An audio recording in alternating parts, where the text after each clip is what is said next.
दिया गया है।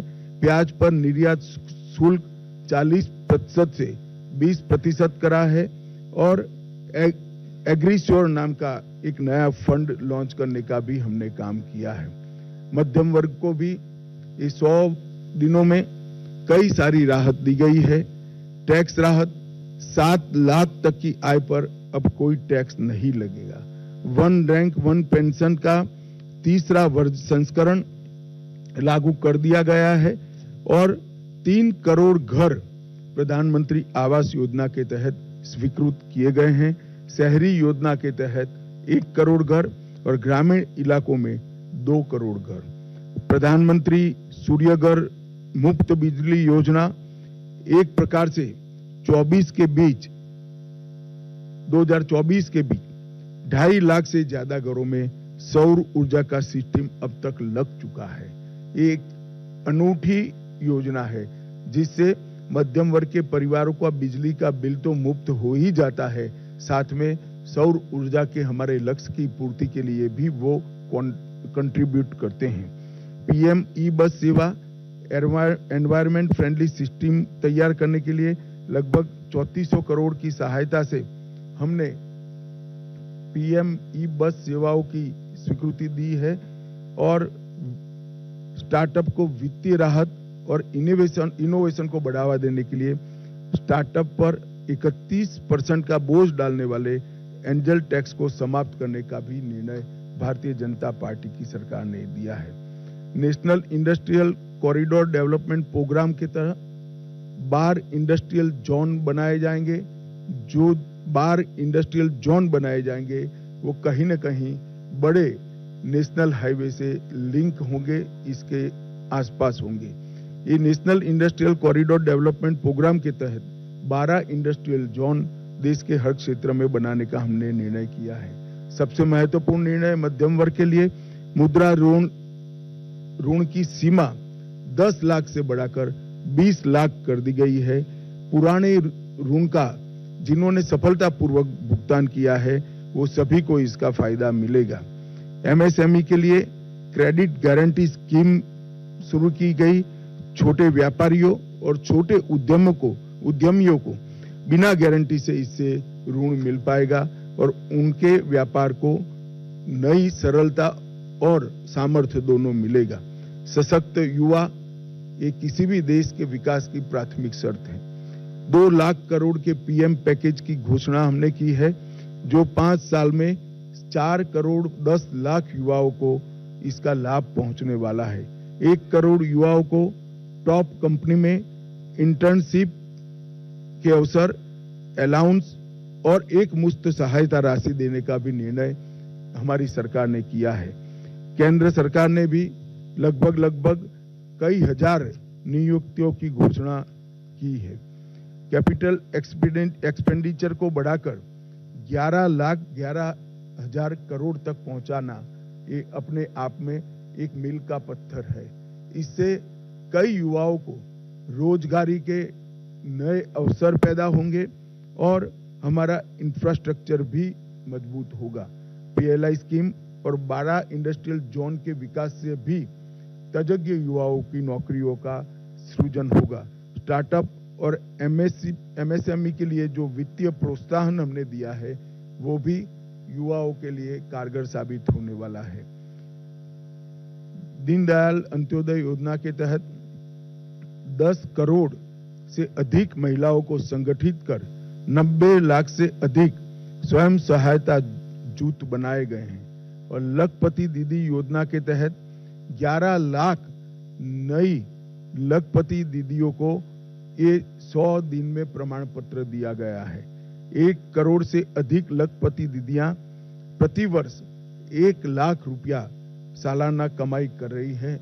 ये महिलाओं के लिए 1 लाख का राशि एक स्वप्न माना जाता था, आज वो सम्मान के साथ अपना जीवन जी दे। इसके साथ पर्यटन दीदियों जो गाइड का काम करेगी, पर्यटन मित्रों और ड्रोन दीदी के माध्यम से सेल्फ हेल्प ग्रुप और युवाओं को पर्यटन से जोड़ने का काम भी हमने किया है। प्रधानमंत्री जनजातीय उन्नत ग्राम अभियान, इसके तहत 63,000 जनजातीय गांवों का संपूर्ण विकास किया जाएगा, जिससे 5 करोड़ आदिवासियों की आर्थिक स्थिति में सुधार आएगा। ये योजना के तहत गांव को प्राथमिक जरूरियातों से और प्राथमिक सुविधाओं से संपूर्ण युक्त किया जाएगा। अनुसूचित जनजाति के दिव्यांग व्यक्तियों के लिए 3 लाख नए पहचान पत्र एक अभियान चलाकर 100 दिन में दिए गए। एकलव्य मॉडल आवासीय विद्यालय एक नए पहलुओं के साथ, नए आयामों के साथ फिर से इंट्रोड्यूस हो रहा है। वक्फ संशोधन विधेयक 2024 वक्फ संपत्तियों के प्रबंधन और संरक्षण और उसके दुरुपयोग तीनों को कमिटेड है और आने वाले दिनों में पार्लियामेंट में इसको पारित किया जाएगा।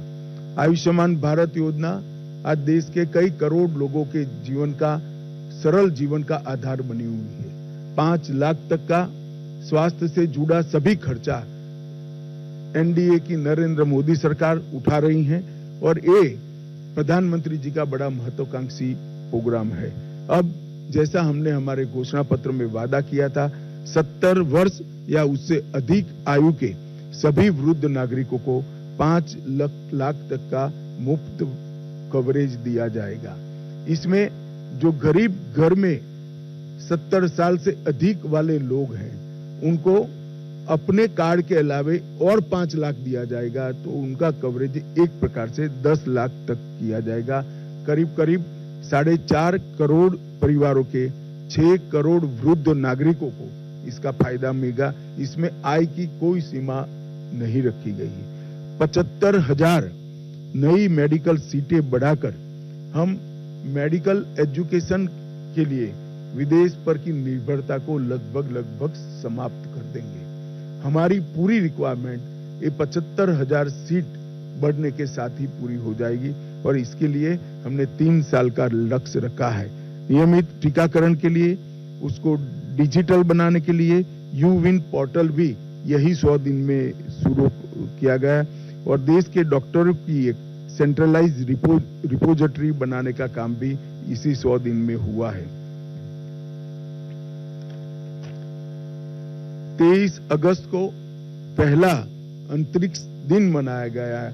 इससे किशोरों को और युवाओं को अंतरिक्ष के क्षेत्र में रुचि लेने के लिए, प्रोत्साहन देने के लिए और उनका हैंड होल्डिंग करने के लिए ढेर सारी योजनाएं शुरू की गई। अंतरिक्ष स्टार्टअप के लिए 1000 करोड़ के वेंचर कैपिटल फंड की योजना भी हुई। आपदा प्रबंधन के लिए राष्ट्रीय डेटाबेस और ग्रामीण भूमि रिकॉर्ड के लिए भुवन पंचायत पोर्टल भी शुरू किया गया। सेमीकंडक्टर, गुजरात के साणंद में सेमीकंडक्टर की इकाई स्थापित की गई और मैं आपको बड़े विश्वास के साथ बताता हूं कि आने वाले 10 सालों में भारत सेमीकंडक्टर के क्षेत्र में एक बहुत बड़ा प्लेयर बनके उभरेगा। लॉ एंड ऑर्डर का जहां तक सवाल है, पुराने ब्रिटिशरों ने बनाए हुए आपराधिक कानूनों को बदलकर 1 जुलाई 2024 को 3 नए कानून इंप्लीमेंट किए गए। भारतीय दंड संहिता, भारतीय नागरिक सुरक्षा संहिता और भारतीय साक्ष्य अधिनियम, भारतीय न्याय संहिता, भारतीय नागरिक सुरक्षा संहिता और भारतीय साक्ष्य अधिनियम, ये तीनों क्रिमिनल जस्टिस सिस्टम के पूर्ति करने वाले कानून आने वाले दिनों में हमारी क्रिमिनल जस्टिस सिस्टम को न केवल लोकभोग्य बनाएंगे, लोगों को न्याय मिलने का एक सरल रास्ता होगा, समय पर न्याय मिलने की शुरुआत होगी। और मैं बड़े विश्वास के साथ आपको बताना चाहता हूं कि 3 साल के बाद जब इसका कंप्लीट इंप्लीमेंटेशन समाप्त होगा, हम दुनिया में सबसे आधुनिक क्रिमिनल जस्टिस सिस्टम रखने वाले देशों में से एक बन जाएंगे। शहरी बाढ़ प्रबंधन के लिए 6,350 करोड़ रुपए की नई योजना देश में पहली बार लाई गई। लद्दाख में 5 नए जिले बनाए गए। 25 जून को संविधान हत्या दिन मनाने का फैसला कर आने वाली पीढ़ी को इमरजेंसी जैसे काले दौर से देश को न गुजरना पड़े, इसलिए जागरूक करने का एक हमेशा के लिए प्रयास करने का निर्णय लिया गया। पूर्वोत्तर में हाइड्रो इलेक्ट्रिक परियोजनाओं की मंजूरी दी गई लगभग 4100 करोड़ रुपया के साथ और राष्ट्रीय ग्रीन हाइड्रोजन मिशन को सेकंड ट्रेज को भी शुरू कर दिया गया। मित्रों, पीएम मोदी जी का युद्ध के बीच में रूस और यूक्रेन की महत्वपूर्ण यात्राओं को पूरी दुनिया आस के साथ नजर गड़ाकर बैठी है। पहली बार भारत में यूनेस्को की विश्व धरोहर समिति की बैठक हुई। आने वाले दिनों में इससे हमारी कई धरोहरों को वापस लाने में हमें बहुत बड़ा फायदा होने वाला है। आपदा प्रबंधन अधिनियम, इसको 2024 में लोकसभा में पेश किया गया है और मैं मानता हूं कि अर्बन फ्लड मैनेजमेंट, अग्निशमन सेवाएं, ग्लेशियर झील विस्फोट, फ्लड और अन्य डिजास्टर के मिटिगेशन के हेतु ये जो आपदा प्रबंधन अधिनियम आया है वो सब जरूरियातों को आज के दिन की पूरा करेगा और इसके लिए 12,554 करोड़ की योजना भी ये सब विशिष्ट आपदाओं के लिए निश्चित किए गए हैं। 4 सितंबर को 35 सालों के संघर्ष के बाद त्रिपुरा में एनएलएफटी और एटीटीएफ के साथ शांति समझौता किया गया। मानस हेल्पलाइन नारकोटिक्स की रोकथाम के लिए और सूचनाओं के लिए शुरू की गई। अगले 5 साल में 5,000 साइबर कमांडो तैयार किए जाएंगे और साइबर अपराध के लिए सस्पेक्ट रजिस्ट्री भी तैयार की जाएगी। मित्रों, 100 दिन में इतना सारा जो काम उसको अंजाम देने में सफलता मिली है, उसका कारण है जब हम चुनाव में गए, राजनीतिक पार्टियां और चुने हुए प्रतिनिधि तो चुनाव में गए थे, परंतु मोदी जी ने चुनाव के 6 महीने पहले ही ब्यूरोक्रेसी को एक काम दिया था कि पाइपलाइन में जितनी भी चीजें पड़ी है, जो भी नई सरकार आएगी उसके लिए समाप्त कर रखे, जिससे देश के विकास के गति में बाधा न उत्पन्न हो। इसी का परिणाम है कि ये लगभग लाखों करोड़ों के काम 100 दिन के अंदर ही हम कैबिनेट तक की पूरी प्रोसीजर और कई जगह तो टेंडरिंग भी समाप्त कर चुके हैं। इसके कारण देश की विकास की गति न केवल बढ़ेगी, देश सुरक्षित संपन्न होगा और नई शिक्षा नीति को इंप्लीमेंट कर शिक्षा के क्षेत्र में भी हम आगे बढ़ेंगे। मैं आशा करता हूं कि मोदी जी के नेतृत्व में ये जो विकास का रथ चला है वो आगे पर भी चला रहेगा, इसका हम सभी को विश्वास है। अब आप सब इसके बारे में कुछ पूछना चाहते हैं तो जरूर पूछिए। मैं प्रश्न लूंगा। सबसे पहले नमस्कार। सबसे पहले तो मैं आपको अब 16 नंबर नीचे कर दो। हाँ जी, सबसे पहले तो मैं आपको धन्यवाद दूंगा हिंदी के प्रति जो आपका अनुराग है। हिंदी को अंतर्राष्ट्रीय भाषा बनाने की बात आपने कही है, लेकिन मेरा सवाल है विकसित भारत में जो राजनीतिक विमर्श है, भाषा का जो विमर्श है, उस पर सवाल करना चाहता हूं। हरियाणा में चुनाव चल रहे हैं। कांग्रेस के एक सांसद जयप्रकाश जी ने कहा है कि महिलाएं अगर लिपस्टिक लगाकर और पाउडर लगाकर। एक मिनट जी सर। भाई, मैं रोज आपके लिए उपलब्ध हूं। आज के प्रेस कॉन्फ्रेंस का विषयांतर न हो, इसके लिए मेरे आपसे सबसे विनंती है कि 100 दिन में अगर कोई सवाल हो तो जरूर करिए। हाँ सर। रुचि न हो तो उत्पन्न करके भी करिए। नहीं सर, रुचि है सर, रुचि है। भाषा के विमर्श पे है। भाषा का जो विमर्श है विकसित भारत में कितना सार्थक होगा। केंद्रीय मंत्री रवनीत बिट्टू जी ने प्रतिपक्ष के नेता राहुल गांधी को आतंक। आप पॉलिटिकल सवाल की दिशा में न जाइए, मैं दृढ़ता से नहीं जवाब दूंगा। बार बार कहना पड़े अच्छा नहीं लगता है। जहां तक भाषा का सवाल है, मैं स्पष्ट कर देता हूं, हमारी सरकार मानती है कि कोई भी देश अपनी स्थानीय भाषाओं को समाप्त कर विकास नहीं कर सकता है। स्थानीय भाषाओं के साथ हमारा इतिहास, हमारी संस्कृति और हमारी परंपराएं जुड़ी हुई है। इसलिए नई शिक्षा नीति में हमने प्राथमिक शिक्षा स्थानीय भाषाओं में हो, इस पर बड़ा आग्रह किया है।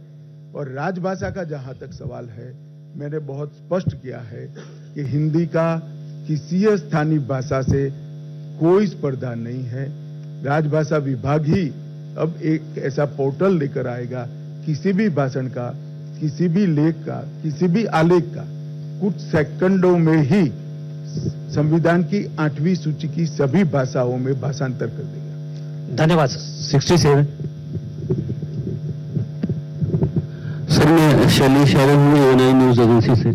सर आयुष्मान भारत के बारे में मेरा ये सवाल है। अभी सरकार ने जो है 70 साल और 70 साल से ऊपर के लोगों के लिए को उसमें शामिल करा है।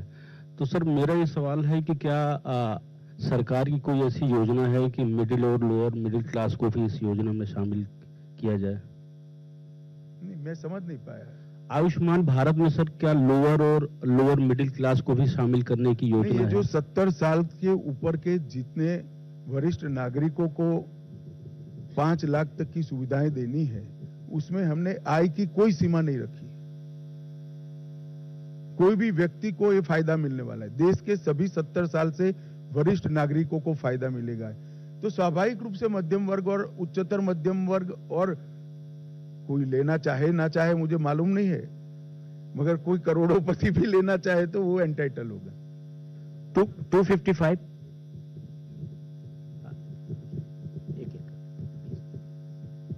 सर मैं अमित हूँ टाइम्स ऑफ बर्थ से। सर एक सवाल है, 100 दिन के जो अचीवमेंट्स की बात हो रही है उसमें तमाम चीजें हैं, लेकिन विपक्ष ये कह रहा है कि जो रेलवे है, रेलवे में जिस तरह से हादसे हो रहे हैं, जिस तरह से चीजें हो रही है, और कई लोग उसको देख के कह रहे हैं कि ये सरकार में रेल हादसे हो रहे थे, लेकिन जो देखा गया है किस तरह से सामने हुई, तो क्या आपको लगता है कि उसमें सैबोटेज वाली भी चीज हो रही है या कोई साजिश है उसमें जानबूझ के सरकार को बदनाम करने की कोशिश रेल हादसे के जरिए? जवाब आपने ही दे दिया अमित, मैं क्या बताऊं, बताइए। मित्रों, रेलवे का जिस तरह से एक्सपांशन हो रहा है, ये एक्सपांशन देश की जनता फील कर रही है। और जहां तक हादसों का सवाल है, हम इसकी तह तक जाकर इसकी जांच करेंगे। कारण जो भी है इसका निवारण करने के लिए सरकार कटिबद्ध है। आपके सवाल के अलावे भी मेरी विगत 2 दिन में अश्विनी जी से लंबी बात हुई। उन्होंने एक पूरा रोड मैप तैयार कराया है। हादसे अगर षड्यंत्र है तो वो भी लंबा नहीं चलेगा, और जहां जहां कोई और चीज की जरूरत है, गैप्स है, इसको भी भर दिए जाएंगे। 107 107। सर मैं कृष्ण मोहन शर्मा, भारत एक्सप्रेस से। अभी रेलवे से ही सवाल था। लोगों के मन में एक चिंता है कि जिस तरीके से ट्रेन की पटरियां तोड़ने की कोशिश की जा रही है, तो एक लार्जर पैमाने पे देश को साबोटाज, क्या मतलब बहुत बड़े पैमाने पे हत्या करने की कोशिश की जा रही है। और सबसे ज्यादा जो दिक्कत ये है, मैं बहुत छोटा सा लूंगा कि सर इस पे पूरा सिस्टम, मतलब विपक्ष पूरी तरीके से मौन है कि इसकी आलोचना क्यों नहीं करता, क्यों चाहता है कि देश जो है एक तरीके से गड्ढे में चला जाए?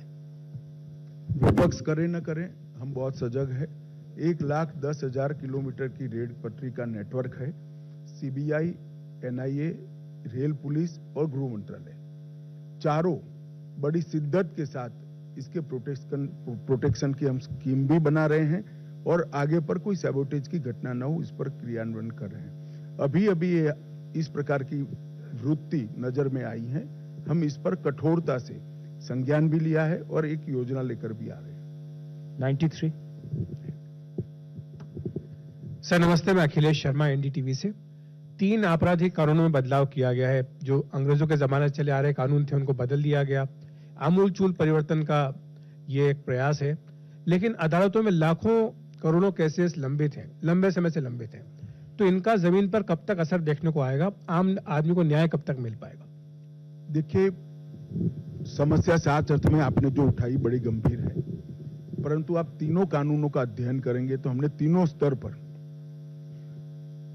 जुडिशरी के स्तर पर, प्रोसिक्यूशन के स्तर पर और इन्वेस्टिगेशन के स्तर पर 73 जगह पर समय मर्यादाओं को कर्टेल करने के लिए नए कानूनी प्रावधान लाए।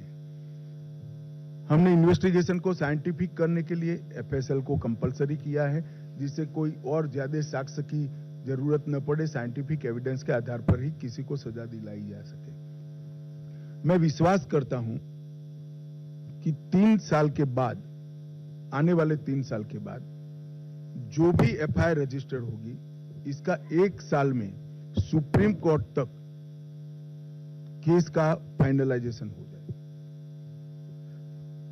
272। हाँ, देख रहे हैं, एक आपको अवसर मिलेगा। नहीं, आपको कहा 272। मैं सर माइक का वेट करें। सर मैं विजेता सिंह हूँ द हिंदू से। सर आप जब पिछली बार मणिपुर गए थे पिछले साल, तो आपने कहा था 15 दिन में वापस जाएंगे, और आपके आने के बाद वेव्स में वायलेंस हो रहे हैं वहाँ पे। अभी रिसेंटली भी हुए 11 लोग की हत्या हुई है। तो इसको लेके क्या आप मतलब वहाँ पे एक रूमर भी चल रहा था कि चीफ मिनिस्टर को रिजाइन करने बोला है, उसके बाद गवर्नर के घर पे कहा आपको चीफ मिनिस्टर? मैं रूमर बोला इसलिए सर। और वहाँ पे गवर्नर हाउस में भी काफी पथराव हुआ, जो हम कहीं और नहीं देखते हैं किसी देश के किसी हिस्से में। तो मणिपुर के लिए क्या स्ट्रैटेजी है 100 डेज में? देखिए, जहां तक मणिपुर का सवाल है, 100 दिन में हमने जो ये घटनाओं का मूल है, भारत म्यांमार सीमा, इसका फेंसिंग शुरू कर दिया है। 30 किलोमीटर फेंसिंग समाप्त हो चुका है और पूरी 1500 किलोमीटर से ज्यादा जो सीमा है, इसको फेंसिंग करने का बजट भारत सरकार ने अप्रूव कर दिया है। एक नंबर 2, हमने वहां पर स्ट्रेटेजिक जगहों पर सीआरपीएफ को सफलतापूर्वक लॉन्च करने का कार्यक्रम भी समाप्त कर दिया है। नंबर 3, हमने जो घुसपैठ होती थी उसको रोकने के लिए म्यांमार और भारत के बीच में जो आवाजाही का एक समझौता था, उसको भारत की ओर से रद्द कर सिर्फ वीजा के बेस पर ही आ जा सकेंगे, ये कानून भी लाए हैं। नंबर 4, कई सारे सुरक्षा लैप्सिस थे, मतलब छिद्र थे इतनी बड़ी सीमा पर, उसको पूरा करने का काम भी किया गया है। अभी हाल ही के दिन में 2 घटनाएं, तीन दिन तक हिंसक घटनाएं हुई। इसको छोड़कर विगत 3 महीनों में कोई बड़ी घटनाएं नहीं हुई थी। अब मणिपुर में अभी भी 3 दिन से शांति है। मुझे आशा है कि हम इस पर बहुत अच्छे से कंट्रोल ले पाएंगे। स्थानीय दोनों जातियों से हमारा संवाद भी है, क्योंकि नस्लीय हिंसा है। जब तक संवाद होकर दोनों के बीच में समाधान नहीं होता, कोई परिणाम नहीं निकल सकता। हम कुकी ग्रुप्स के भी चर्चा कर रहे हैं और मतई ग्रुप से भी चर्चा कर रहे हैं, और आने वाले दिनों में लगभग सभी प्रकार के प्रयास करने के लिए हमने हमारा रोड मैप बनाया है। 79 सर, क्योंकि अभी आपने मणिपुर का जिक्र किया और कल सरकार के द्वारा एक इनिशिएटिव लिया गया था कि जो अफोर्डेबल कमोडिटीज वहां के लोगों को दी जाएगी और सेंटर्स और बनाए जाएंगे। सर, इससे आम जनता को कितना फायदा और कितने लोग इसका बेनिफिट ले पाएंगे? देखिए, वहां पर एक रोड ब्लॉक कर दिया गया था। अब ब्लॉकेज जैसा कोई प्रॉब्लम नहीं है, परंतु जो बीच में घटनाएं हुई, इसके कारण ट्रांसपोर्टर भाई वहां से जाना मुनासिब नहीं समझते। तो हमने केंद्रीय सैनिक बलों के लिए जो हमारे राशन की दुकानें हैं, 18 दुकानें नई खुली है और खोलने का निर्णय किया है, और पुरानी सभी दुकानों से आम जनता को उचित दाम पर सारी चीजें, लगभग 100 चीजों का लिस्ट बनाया, जिसमें टूथपेस्ट, ब्रश, साबुन, ये सारी चीजें भी है। खाने पीने की अमूमन सभी व्यवस्थाएं वो एक राहत दर पर मिलने की शुरुआत होगी। इससे निश्चित रूप से महंगाई नीचे लाने में सफलता मिलेगी और जो गरीब तबका है उसको राहत दर पर सारी सामग्री उपलब्ध होगी। ये सिर्फ गरीबों के लिए नहीं, हर नागरिक के लिए खुला रहेगा। 39 नंबर।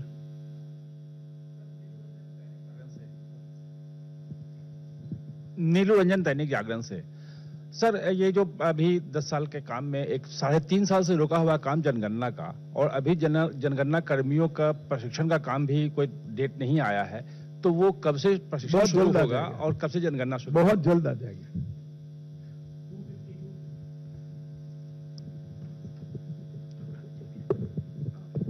मंत्री जी नमस्कार, मैं प्रदीप कुमार बोल रहा हूँ, फाइनेंशियल जर्नलिस्ट। ये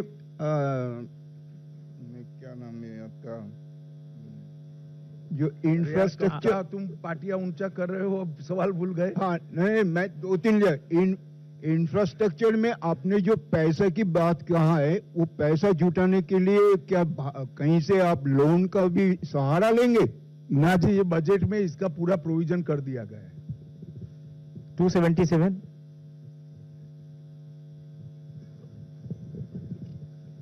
सर, मैं सौरभ हूँ एएनआई से। सर से इनका जो भी कास्ट सेंसस का सर का सवाल था, इसी से कंटिन्यू है। सर, कास्ट सेंसस को लेकर सर कुछ है क्या सर इसमें, क्योंकि अपोजिशन काफी चीजों को, जब भी सेंसस के लिए घोषणा करेंगे, ये सभी चीजों को सार्वजनिक कर देंगे। 17 पीछे 17 पीछे। सर मैं रविकांत राय हूं, टाइम्स नाउ नवभारत से। सर पिछले कुछ दिनों से देखा गया है कि कुछ मुस्लिम संगठन जो है मस्जिद के बाहर एक QR कोड को चिपका रहे हैं। वो कह रहे हैं कि इसको ज्यादा से ज्यादा स्कैन करो ताकि सरकार के ऊपर दबाव बने, जो वक्फ अमेंडमेंट बिल आप लोग लेकर आने वाले हैं जो JPC के पास है वो ना आ सके। चले, इसमें मैं कोई टिप्पणी नहीं करना चाहता, कर भी नहीं सकता। संसद की समिति इस पर काम देख रही है। कुछ लोगों ने संसद की समिति के में भी इसको उजागर किया है, कंप्लेंट्स की है, ऐसी मेरे पास जानकारी है। परंतु ये तो संसदीय समिति को देखना है कि एक सिर निर कैसे करना, जेन्युइन पक्ष या विपक्ष की शिकायतें हैं इसको कैसे सुनना, और जो इस तरह के मास प्रोग्राम है इसको कैसे डील करना, वो संसदीय समिति ही बहुत सक्षम है। 78। सर मैं आमोद हूँ TV9 से। एक बहुत महत्वाकांक्षी परियोजना आप लोग की रही है, वन नेशन वन इलेक्शन, उसको लेकर क्या योजना है?